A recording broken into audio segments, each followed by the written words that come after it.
Hi guys, welcome back to my channel. In today's video, we're gonna check out top 3 best budget mechanical keyboards.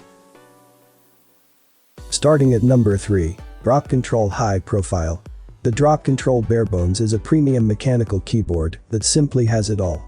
As a scaled-down version of a full-size keyboard, it packs 87 keys into a compact TKL design.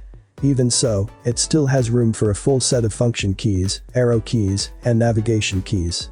Constructed with a sleek, aluminum frame, the build quality is solid and has some noticeable heft. In addition to providing strength, the frame also acts as a built-in switch plate. This makes it compatible with a large selection of plate-mounted switches. RGB backlighting is another prominent feature of the control. A diffused light bar wraps around the entire casing of the keyboard, and each switch has an individual LED on the PCB. The per-key lighting can be set to a single color or lit up simultaneously for a huge selection of custom patterns. Besides the lighting, all of the keys and macros are fully programmable via the QMK firmware. With so many customizable features, it puts you in full control of your gaming. Check out the description for more information and latest price. Coming at number 2. And Pro 2, 60%. If you prefer something in a compact design, then check out the Abinslab And Pro 2. It doesn't have a wrist rest like the Corsair K63 wireless mechanical gaming keyboard, but it's available in more switches, so you can get the ones you prefer.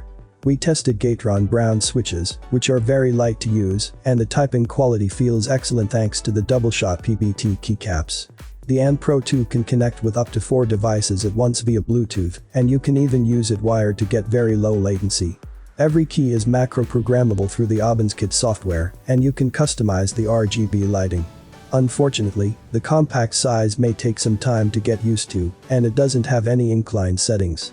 If you're looking for the best budget mechanical keyboard with wireless connectivity, you should enjoy the Corsair, but if you need something smaller then the Abinslab is a good alternative. Check out the description for more information and latest price. And number 1 of this list. Redragon K552. If you want something smaller in a 10-key size, then check out the Redragon K552 RGB. You can't reprogram any keys, but at least this variant has full RGB lighting and costs less than the Logitech G413. It's a pretty basic keyboard that comes without EMU Blue switches, which are clicky and provide a light and responsive gaming experience. Typing quality is decent as the keys feel nice to touch, but the click doesn't line up with the actuation, which can be annoying to some. Due to its size, it doesn't have a numpad, but it still has media hotkeys. As mentioned, it doesn't come with dedicated software, so you can't customize any settings. Also, click latency is high and not ideal for competitive gaming.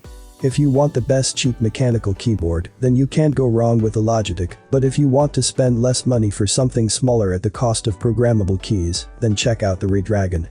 I have included this product links in the description. You can check out this link for more information and latest price. Thank you for watching this video. Please subscribe to my channel, leave a like and share with your friends.